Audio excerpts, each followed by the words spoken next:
School redness कार्यक्रम ले लें या उसके पहले समृद्ध मॉड्यूल का कार्यक्रम ले लें, इसमें भी डे बाय डे आया है आप लोगों के पास। समृद्ध मॉड्यूल कार्यक्रम में एक दिन का काम जो हो गया उसको दूसरे दिन के लिए चांस नहीं दिया गया है। इसमें फ्लेक्सिबिलिटी है, जो एक दिन है वो एक दिन तब है जब आपका कम से कम 70% बच्चा आपका उस कार्यक्रम से, उस चीज से विज्ञ हो जाए, उसको जान जाए, तब आप उसको जानेंगे कि मेरा एक दिन का काम पूरा हुआ। उसके साथ साथ कुल 22 सप्ताह का पूरा प्रोग्राम है, भाषा में भी और गणित में भी। इन 22 सप्ताहों में अगर हम भाषा को लें तो भाषा को 2 पड़ाव में चेंज किया गया है। एक है 1 से 8 सप्ताह तक लगातार पढ़ाने के बाद 9वें सप्ताह में आपको आकलन करना है। इन पूरी 8 दक्षताओं का फुल आकलन करना है आपको, और आकलन का टाइम भी 1 दिन नहीं, 2 दिन नहीं, 3 दिन नहीं, 10-10 दिन ले लीजिए, आप 12-12 दिन ले लीजिए, आप रिमीडियल भी चला लीजिए। अगर जैसे आपके 70% के साथ आपने पहले दिन से दूसरे दिन आप चली गई, जब आप दूसरे दिन के काम में गई तो वो 70% के बाद जो 30% बच्चा आपका बचा हुआ है वो एनालॉगस आपके साथ तो कहीं ना कहीं आपको ड्रॉबैक में खींच रहा है। हालांकि हमारी उपस्थिति का एवरेज 70% ही माना जाता है, इसको भी आप लोग मानते हैं इस चीज को, ठीक है ना। तो बहरहाल उसको भी छोड़ दीजिए। हमारा 100% अगर हम देख लें तो वो जो हमारा पड़ाव है, उस पड़ाव में रिमीडियल करने के लिए उस 30% बच्चे के लिए प्लस 1 से 8 दक्षताओं तक जाते जाते पता चला कि पहली दक्षता लैप्स हो गई बच्चे में, या दूसरी तीसरी में से तमाम बच्चे ऐसे कुछ न कुछ लैप्सेस आएंगे। उस लैप्स को उस पड़ाव पे जाकर के 10 से 12 दिन 15 दिन जितना भी आपके पास टाइम लगे कराने के बाद तब वो आपका सप्ताह यानी 9वां सप्ताह आपका खत्म हो। यानी एक सप्ताह केवल 7 दिन नहीं है, एक सप्ताह आपका 20 दिन भी हो सकता है, एक सप्ताह आपका 10 दिन भी हो सकता है, एक सप्ताह आपका रियल फैक्ट एक सप्ताह आपका हो सकता है। इतना जो वास्तव में हमारी जमीनी स्तर पे प्रॉब्लम थी, उस प्रॉब्लम पर एकदम बिल्कुल विराम लगा दिया गया है। दूसरी चीज, इस निपुण भारत कार्यक्रम में एक बहुत मेजर बात कही गई है। जितने क्लासेस हैं, जैसे 1 से लेकर के 3 तक की जितनी दक्षताएं हैं उनको मर्ज किया गया है। जो एक का कार्यक्रम चलेगा उसमें 1 की महत्वपूर्ण दक्षताओं के साथ 2 की कुछ महत्वपूर्ण दक्षताओं को भी सम्मिलित किया गया है।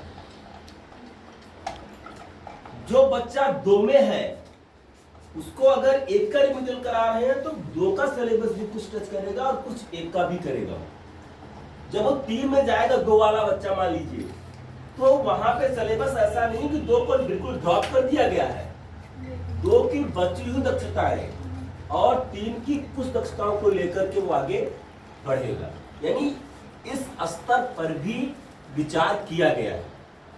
यानी कुल मिलाकर के अब हम अपने काम को कसौटी पे कस के चलते चले, हमें कोई जल्दबाजी नहीं है, हमें कोई मने किसी प्रकार के लिए किसी कार्य के लिए मनाही नहीं है। हमें रिमीडियल के लिए पूरी छूट दी गई है। ये 22 सप्ताह केवल 22 सप्ताह नहीं है, 22 सप्ताह का 22 गुणे 7 = जो भी आए उतना वर्किंग डेज होना चाहिए।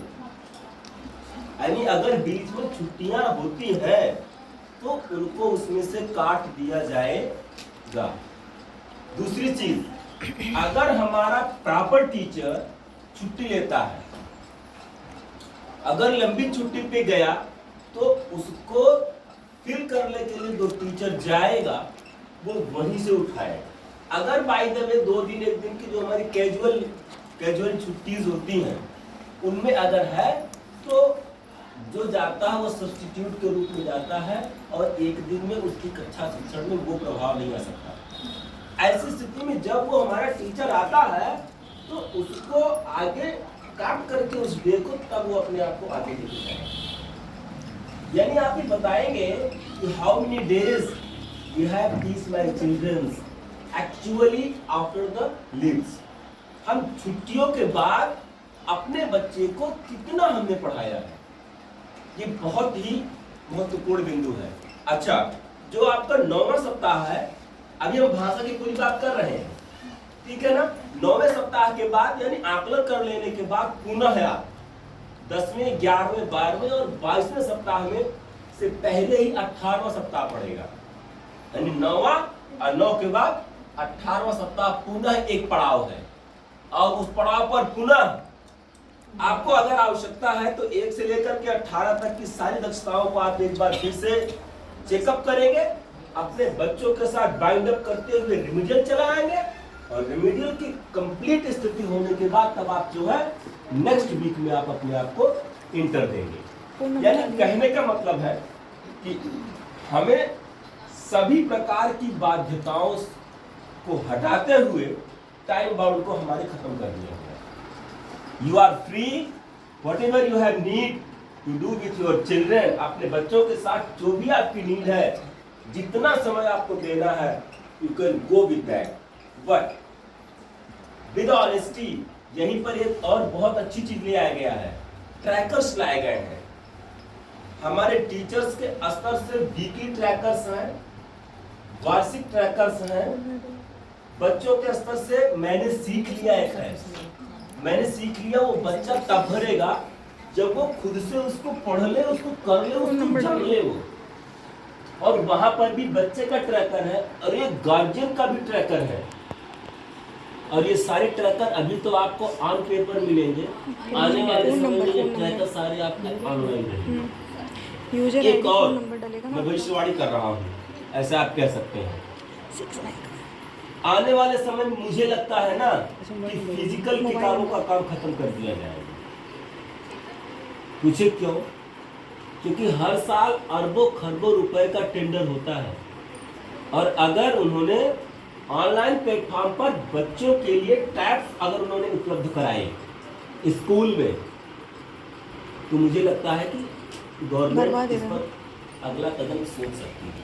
क्योंकि आज तक हमने जितनी चीजें आप लोगों के साथ साझा करी है, हम यही रहते हैं, नहीं से ज्यादा कहीं जा नहीं सकते। लेकिन जो जैसे आप लोगों ने प्रॉब्लम्स बताई, हम लोग प्रॉब्लम्स को लिखते हैं। पहले ये था कि प्रॉब्लम्स वही खत्म हो जाते थे, हमने लिखा वो पूरे में चला गया। लेकिन आज की डेट में ऐसा नहीं होता। जितनी वर्कशॉप होती हैं, एक एक, जैसे मैं अब अगली जो मीटिंग होगी वहां पर ये प्रस्ताव में रखने वाला हूँ, ऐसा क्यों नहीं।